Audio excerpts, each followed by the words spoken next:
রবীন্দ্রনাথ ঠাকুরের উপন্যাস গোরা, পর্ব ৪৫। বিনয় যেখানে এই কয়দিন অতিথিরূপে ও বন্ধুরূপে এমন নিশ্চিন্তভাবে পদার্পণ করিয়াছিল, তাহার তলদেশে সামাজিক আগ্নেয়গিরি এমন সচেষ্টভাবে উত্তপ্ত হইয়াছে, তাহা সে স্বপ্নেও জানিত না। প্রথম যখন সে পরেশবাবুর পরিবারের সঙ্গে মিশিতেছিল, তখন তাহার মনে যথেষ্ট সংকোচ ছিল। কোথায় কতদূর পর্যন্ত তাহার অধিকারের সীমা, তাহা সে নিশ্চিত জানিত না বলিয়া সর্বদা ভয়ে ভয়ে চলিত। ক্রমে যখন তাহার ভয় ভাঙিয়া গেল, তখন কোথাও যে কিছুমাত্র বিপদের শঙ্কা আছে, তাহার মনেও হয় নাই। আজ হঠাৎ যখন শুনিল তাহার ব্যবহারে সমাজের লোকের নিকট ললিতাকে নিন্দিত হইতে হইতেছে, তখন তাহার মাথায় বজ্র পড়িল। বিশেষত সকলের চেয়ে তাহার ক্ষোভের কারণ হইল এই জন্য যে ললিতার সম্বন্ধে তাহার হৃদয়ের উত্তাপমাত্র সাধারণ বন্ধুত্বের রেখা ছাড়াইয়া অনেক ঊর্ধ্বে উঠিয়াছিল, তাহা সে নিজে জানিত এবং বর্তমান ক্ষেত্রে যেখানে পরস্পরের সমাজ এমন বিভিন্ন, সেখানে এরূপ তাপাধিক্যকে সে মনে মনে অপরাধ বলিয়াই গণ্য করিত। সে অনেকবার মনে করিয়াছে, এই পরিবারের বিশ্বস্ত অতিথিরূপে আসিয়া সে নিজের ঠিক স্থানটি রাখিতে পারে নাই। এক জায়গায় সে কপটতা করিতেছে।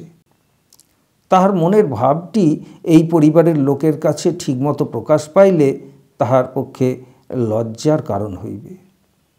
এমন সময় যখন একদিন মধ্যাহ্নে বরদা সুন্দরী পত্র লিখিয়া বিনয়কে বিশেষ করিয়া ডাকিয়া আনাইয়া জিজ্ঞাসা করিলেন, বিনয়বাবু, আপনি তো হিন্দু? এবং বিনয় তাহা স্বীকার করিলে পুনরায় প্রশ্ন করিলেন, হিন্দু সমাজ আপনি তো ত্যাগ করিতে পারিবেন না? এবং বিনয় তাহার পক্ষে অসম্ভব জানাইলে বরদাসুন্দরী যখন বলিয়া উঠিলেন, তবে কেন আপনি? তখন সেই তবে কেনর কোনো উত্তর বিনয়ের মুখে জোগাইল না। সে একেবারে মাথা হেঁট করিয়া বসিয়া রহিল। তাহার মনে হইল সে যেন ধরা পড়িয়াছে। তাহার এমন একটা জিনিস এখানে সকলের কাছে প্রকাশ হইয়া পড়িয়াছে, যাহা সে চন্দ্র সূর্য বায়ুর কাছেও গোপন করিতে চাহিয়াছিল। তাহার কেবলই মনে হইতে লাগিল, পরেশবাবু কি মনে করিতেছেন, ললিতা কি মনে করিতেছে, সুচরিতাই বা তাহাকে কি ভাবিতেছে। দেবদূতের কোন ভ্রমক্রমে এই যে স্বর্গলোকে কিছুদিনের মতো তাহার স্থান হইয়াছিল, অনধিকার প্রবেশের সমস্ত লজ্জা মাথায় করিয়া লইয়া এখান হইতে আজ তাহাকে একেবারে নির্বাসিত হইতে হইবে। তাহার পরে পরেশের দরজা পার হইয়াই প্রথমেই যেই সে ললিতাকে দেখিতে পাইল, তাহার মনে হইল ললিতার নিকট হইতে এই শেষ বিদায়ের মুহূর্তে তাহার কাছে একটা মস্ত অপমান স্বীকার করিয়া লইয়া পূর্ব পরিচয়ের একটা প্রলয় সমাধান করিয়া দিয়া যায়। কিন্তু কি করিলে তাহা হয় ভাবিয়া পাইল না। তাই ললিতার মুখের দিকে না চাহিয়া নিঃশব্দে একটি নমস্কার করিয়া চলিয়া গেল। এই তো সেদিন পর্যন্ত বিনয় পরেশের পরিবারের বাহিরেই ছিল, আজও সেই বাহিরে আসিয়া দাঁড়াইল। কিন্তু একই প্রভেদ, সেই বাহির আজ এমন শূন্য কেন? তাহার পূর্বের জীবনে তো কোনো ক্ষতি হয় নাই, তাহার গোরা, তাহার আনন্দময়ী তো আছে। কিন্তু তবু তাহার মনে হইতে লাগিল মাছ যেন জল হইতে ডাঙায় উঠিয়াছে, যেদিকে ফিরিতেছে কোথাও সে যেন জীবনের অবলম্বন পাইতেছে না। এই হর্মসংকুল শহরের জনাকীর্ণ রাজপথে বিনয় সর্বত্রই নিজের জীবনের একটা ছায়াময় পাণ্ডুবর্ণ সর্বনাশের চেহারা দেখিতে পাইল। এই বিশ্বব্যাপী শুষ্কতায় শূন্যতায় সে নিজেই আশ্চর্য হইল। কেন এমন হইল? কখন এমন হইল? কি করিয়া এ সম্ভব হইল? এই কথায় সে একটা হৃদয়হীন নিরুত্তর শূন্যের কাছে বারবার প্রশ্ন করিতে লাগিল, বিনয়বাবু, বিনয়বাবু। বিনয় পিছন ফিরিয়া দেখিল সতীশ। তাহাকে বিনয় আলিঙ্গন করিয়া ধরিল, কহিল, কি ভাই, কি বন্ধু? বিনয়ের কণ্ঠ যেন অশ্রুতে ভরিয়া আসিল। পরেশবাবুর ঘরে এই বালকটিও যে কতখানি মাধুর্য মিশাইয়া ছিল, তাহা আজ বিনয় যেমন অনুভব করিল, এমন বুঝি কোনো দিন করে নাই। সতীশ কহিল, আপনি আমাদের ওখানে কেন যান না? কাল আমাদের ওখানে লাবণ্য দিদি, ললিতা দিদি খাবেন, মাসি আপনাকে নেমন্তন্ন করবার জন্য পাঠিয়েছেন। বিনয় বুঝিল মাসি কোনো খবর রাখেন না। কহিল, সতীশবাবু, মাসিকে আমার প্রণাম জানিও, কিন্তু কিন্তু আমি তো যেতে পারবো না। সতীশ অনুনয়ের সহিত বিনয়ের হাত ধরিয়া কহিল, কেন পারবেন না? আপনাকে যেতেই হবে, কিছুতেই ছাড়ব না। সতীশের এত অনুরোধের বিশেষ একটু কারণ ছিল। তাহার স্কুলে পশুর প্রতি ব্যবহার সম্বন্ধে তাহাকে একটি রচনা লিখিতে দিয়াছিল। সেই রচনায় সে 50-এর মধ্যে 42 নম্বর পাইয়াছিল। তাহার ভারী ইচ্ছা বিনয়কে সেই লেখাটা দেখায়। বিনয় যে খুব একজন বিদ্বান এবং সমজদার লোক তাহা সে জানিত। সে নিশ্চয় ঠিক করিয়াছিল বিনয়ের মতো রসজ্ঞ লোক তাহার লেখার ঠিক মূল্য বুঝিতে পারিবে। বিনয় যদি তাহার লেখার শ্রেষ্ঠতা স্বীকার করে, তাহা হইলে অরসিক লীলা সতীশের প্রতিভা সম্বন্ধে অবজ্ঞা প্রকাশ করিলে অশ্রদ্ধেয় হইবে। নিমন্ত্রণটা মাসিকে বলিয়া সেই ঘটাইয়াছিল। বিনয় যখন তাহার লেখার উপরে রায় প্রকাশ করিবে, তখন তাহার দিদিরাও সেখানে উপস্থিত থাকে, ইহাই তাহার ইচ্ছা। বিনয় কোনো মতেই নিমন্ত্রণে উপস্থিত হইতে পারিবে না শুনিয়া সতীশ অত্যন্ত মুষড়িয়া গেল। বিনয় তাহার গলা জড়াইয়া ধরিয়া কহিল, সতীশবাবু, তুমি আমাদের বাড়ি চলো। সতীশের পকেটেই সেই লেখাটা ছিল, সুতরাং বিনয়ের আহ্বান সে অগ্রাহ্য করিতে পারিল না। কবি যশপ্রার্থী বালক তাহাদের বিদ্যালয়ের আসন্ন পরীক্ষার সময়ে সময় নষ্ট করার অপরাধ স্বীকার করিয়াই বিনয়ের বাসায় গেল। বিনয় যেন তাহাকে কোনো মতেই ছাড়িতে চাহিল না। তাহার লেখা তো শুনিলই, প্রশংসা যাহা করিল তাহাতে সমালোচকের অপ্রমত্ত নিরপেক্ষতা প্রকাশ পাইল না। তাহার উপরে বাজার হইতে জলখাবার কিনিয়া তাহাকে খাওয়াইল। তাহার পরে সতীশকে তাহাদের বাড়ির কাছাকাছি পৌঁছাইয়া দিয়া অনাবশ্যক ব্যাকুলতার সহিত কহিল, সতীশবাবু, তবে আসি ভাই। সতীশ তাহার হাত ধরিয়া টানাটানি করিয়া কহিল, না, আপনি আমাদের বাড়িতে আসুন। আজ এ অনুনয়ে কোনো ফল হইল না। স্বপ্নাবিষ্টের মতো চলিতে চলিতে বিনয় আনন্দময়ীর বাড়িতে আসিয়া পৌঁছিল, কিন্তু তাহার সঙ্গে দেখা করিতে পারিল না। ছাতের উপরে যে ঘরে গোরা শুইত, সেই নির্জন ঘরে প্রবেশ করিল। এই ঘরে তাহাদের বাল্যবন্ধুত্বের কত সুখময় দিন এবং কত সুখময় রাত্রি কাটিয়াছে, কত আনন্দালাপ, কত সংকল্প, কত গভীর বিষয়ের আলোচনা, কত প্রণয় কলহ এবং সে কলহের কত প্রীতিসুধাপূর্ণ অবসান। সেই তাহার পূর্বজীবনের মধ্যে বিনয় তেমনি করিয়া আপনাকে ভুলিয়া প্রবেশ করিতে চাহিল, কিন্তু মাঝখানের এই কয়দিনের নূতন পরিচয় পথরোধ করিয়া দাঁড়াইল, তাহাকে ঠিক সেই জায়গাটিতে ঢুকিতে দিল না। জীবনের কেন্দ্র যে কখন সরিয়া আসিয়াছে এবং কক্ষপথের যে কখন পরিবর্তন ঘটিয়াছে, তাহা এতদিন বিনয় সুস্পষ্ট করিয়া বুঝিতে পারে নাই। আজ যখন কোনো সন্দেহ রহিল না, তখন ভীত হইয়া উঠিল। ছাতে কাপড় শুকাইতে দিয়াছিলেন। অপরাহ্নে রৌদ্র পড়িয়া আসিলে আনন্দময়ী যখন তুলিতে আসিলেন, তখন গোরার ঘরে বিনয়কে দেখিয়া তিনি আশ্চর্য হইয়া গেলেন। তাড়াতাড়ি তাহার পাশে আসিয়া তাহার গায়ে হাত দিয়া কহিলেন, বিনয়, কি হয়েছে বিনয়? তোর মুখ অমন সাদা হয়ে গেছে কেন? বিনয় উঠিয়া বসিল, কহিল, মা, আমি পরেশবাবুদের বাড়িতে প্রথম যখন যাতায়াত করতে আরম্ভ করি, গোরা রাগ করত। তার রাগকে আমি তখন অন্যায় মনে করতুম,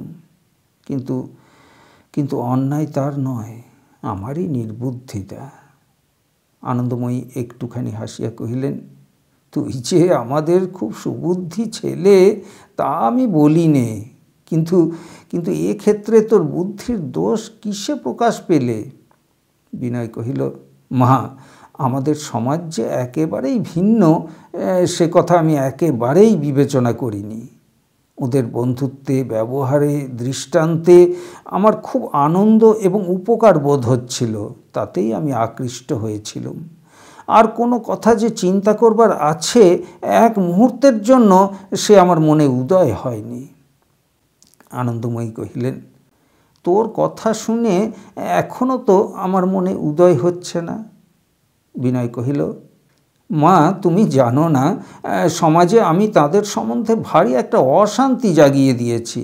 লোকে লোকে এমন সব নিন্দা করতে আরম্ভ করেছে যে আমি আর সেখানে। আনন্দময়ী কহিলেন, গোরা একটা কথা বারবার বলে, সেটা আমার কাছে খুব খাঁটি মনে হয়। সে বলে, যেখানে ভিতরে কোথাও একটা অন্যায় আছে সেখানে বাইরে শান্তি থাকাটাই সকলের চেয়ে অমঙ্গল। ওদের সমাজে যদি অশান্তি জেগে থাকে তাহলে তোর অনুতাপ করবার কোনো দরকার দেখি নে। দেখবি তাতে ভালোই হবে। তোর নিজের ব্যবহারটা খাঁটি থাকলেই হলো। ওইখানেই তো বিনয়ের মস্ত খটকা ছিল। তাহার নিজের ব্যবহারটা অনিন্দনীয় কিনা সেইটে সে কোনো মতেই বুঝিয়া উঠিতে পারিতেছিল না। ললিতা যখন ভিন্ন সমাজভুক্ত, তাহার সঙ্গে বিবাহ যখন সম্ভবপর নহে, তখন তাহার প্রতি বিনয়ের অনুরাগটাই একটা গোপন পাপের মতো তাহাকে ক্লিষ্ট করিতেছিল। এবং এই পাপের নিদারুণ প্রায়শ্চিত্তকাল যে উপস্থিত হইয়াছে সেই কথাই স্মরণ করিয়া সে পীড়িত হইতেছিল।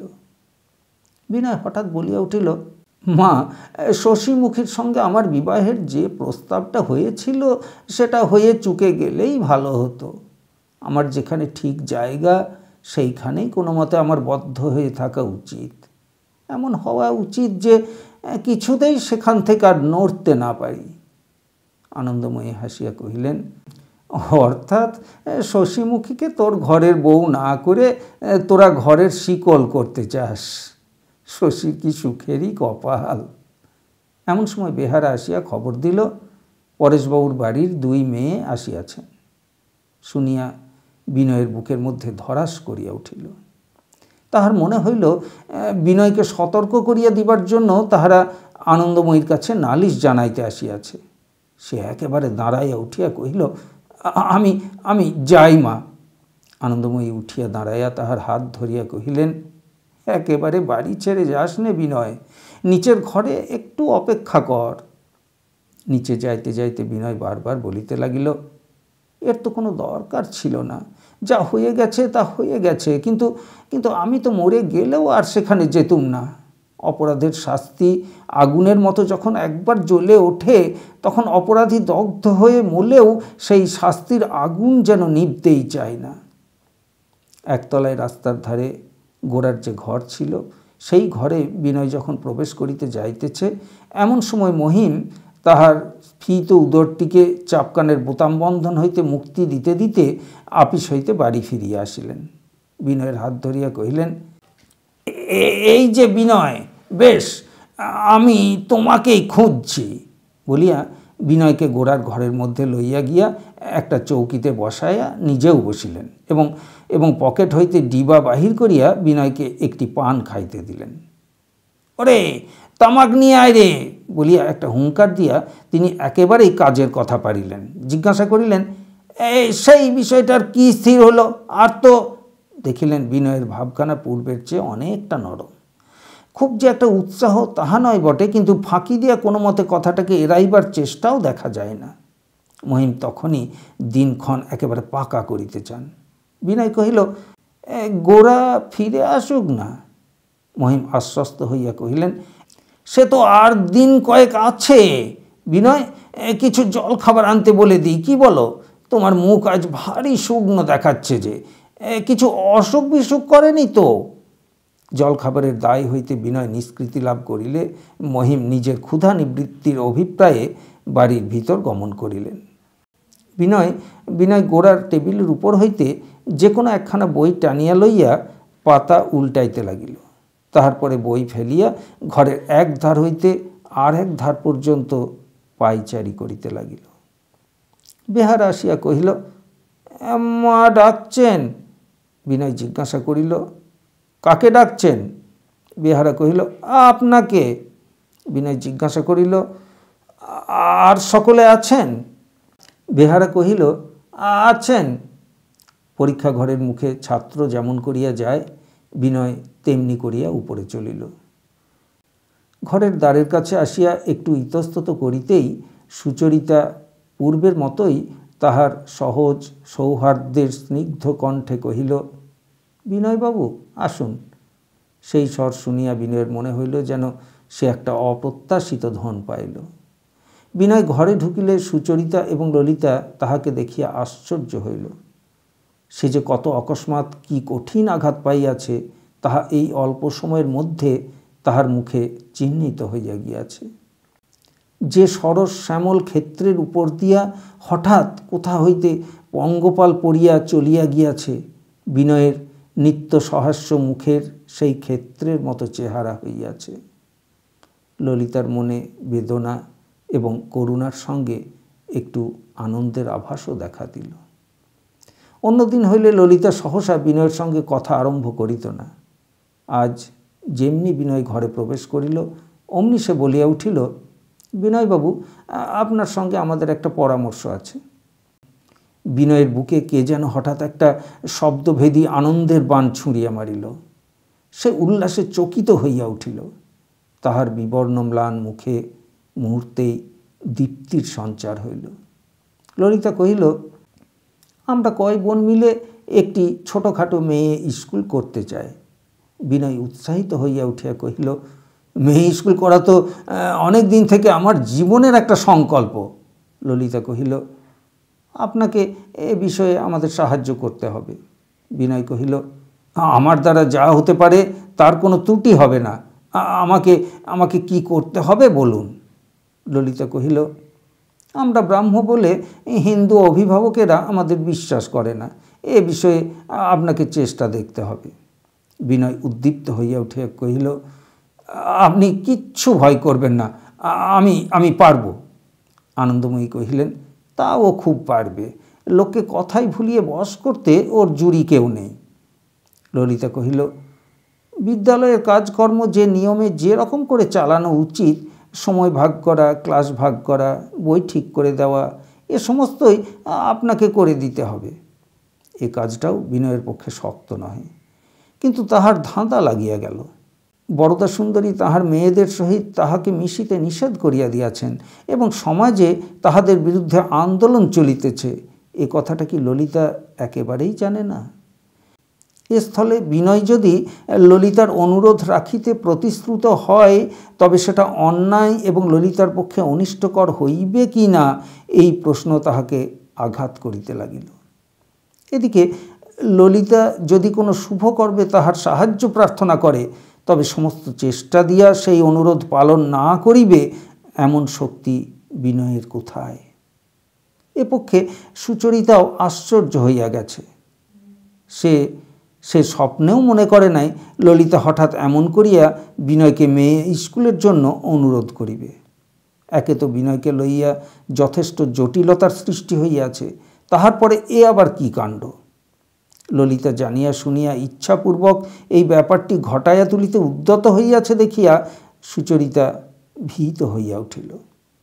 ললিতার মনে বিদ্রোহ জাগিয়া উঠিয়াছে তাহা সে বুঝিল, কিন্তু বেচারা বিনয়কে এই উৎপাতের মধ্যে জড়িত করা কি তাহার উচিত হইতেছে? সুচরিতা উৎকণ্ঠিত হইয়া বলিয়া উঠিল, এ সম্বন্ধে একবার বাবার সঙ্গে পরামর্শ করতে হবে তো। মেয়ে স্কুলে ইন্সপেক্টরি পদ পেলেন বলে বিনয়বাবু এখনই যেন খুব বেশি আশান্বিত হয়ে না ওঠেন। সুচরিতা কৌশলে প্রস্তাবটাকে যে বাধা দিল তাহা বিনয় বুঝিতে পারিল। ইহাতে তাহার মনে আরও খটকা বাজিল। বেশ বোঝা যাইতেছে যে সংকট উপস্থিত হইয়াছে তাহা সুচরিতা জানে, সুতরাং নিশ্চয়ই তাহা ললিতার অগোচর নহে। তবে ললিতা কেন? কিছুই স্পষ্ট হইল না। ললিতা কহিল, বাবাকে তো জিজ্ঞাসা করতেই হবে। বিনয়বাবু সম্মত আছেন জানতে পারলেই তাকে বলবো। তিনি কখনোই আপত্তি করবেন না, তাকেও আমাদের এই বিদ্যালয়ের মধ্যে থাকতে হবে। আনন্দময়ীর দিকে ফিরিয়া কহিল, আপনাকেও আমরা ছাড়ব না। আনন্দময়ী হাসিয়া কহিলেন, আমি তোমাদের স্কুলের ঘর ঝাঁট দিয়ে আসতে পারবো, তার বেশি কাজ আমার দ্বারা আর কি হবে? বিনয় কহিল, তাহলেই যথেষ্ট হবে মা, বিদ্যালয় একেবারে নির্মল হয়ে উঠবে। সুচরিতা ও ললিতা বিদায় লইলে পর বিনয় একেবারে পদব্রজে ইডেন গার্ডেন অভিমুখে চলিয়া গেল। মহিম আনন্দময়ীর কাছে আসিয়া কহিলেন, বিনয় তো দেখলুম অনেকটা রাজি হয়ে এসেছে। এখন যত শীঘ্র পারা যায় কাজটা সেরে ফেলাই ভালো, কি জানি আবার কখন মত বদলায়। আনন্দময়ী বিস্মিত হইয়া কহিলেন, সে কি কথা? বিনয় আবার রাজি হলো কখন? আমাকে তো কিছু বলেনি। মহিম কহিলেন, আজই আমার সঙ্গে তার কথাবার্তা হয়ে গেছে। সে বললে গোড়া এলেই দিন স্থির করা যাবে। আনন্দময়ী মাথা নাড়িয়া কহিলেন, মহিম, আমি তোমাকে বলছি, তুমি ঠিক বোঝোনি। মহিম কহিলেন, আমার বুদ্ধি যতই মোটা হোক, সাদা কথা বোঝবার আমার বয়স হয়েছে, এ নিশ্চয় জেনো। আনন্দময়ী কহিলেন, বাছা, আমার উপর তুমি রাগ করবে আমি জানি, কিন্তু আমি দেখছি এই নিয়ে একটা গোল বাঁধবে। মহিম মুখ গম্ভীর করিয়া কহিলেন, গোল বাঁধালেই গোল বাঁধে। আনন্দময়ী কহিলেন, মহিম, আমাকে তোমরা যা বলো সমস্তই আমি সহ্য করব, কিন্তু যাতে কোনো অশান্তি ঘটতে পারে তাতে আমি যোগ দিতে পারি না। সে তোমাদেরই ভালোর জন্যে। মহিম নিষ্ঠুরভাবে কহিলেন, আমাদের ভালোর কথা ভাববার ভার যদি আমাদেরই পরে দাও, তাহলে তোমাকেও কোনো কথা শুনতে হয় না, আর আমাদেরও হয়তো ভালোই হয়। বরঞ্চ শশীমুখীর বিয়েটা হয়ে গেলে তারপরে আমাদের ভালোর চিন্তা করো, কি বলো? আনন্দময়ী ইহার পরে কোনো উত্তর না করিয়া একটি দীর্ঘ নিঃশ্বাস ফেলিলেন এবং মহিম পকেটের ডিবা হইতে একটি পান বাহির করিয়া চিবাইতে চিবাইতে চলিয়া গেলেন।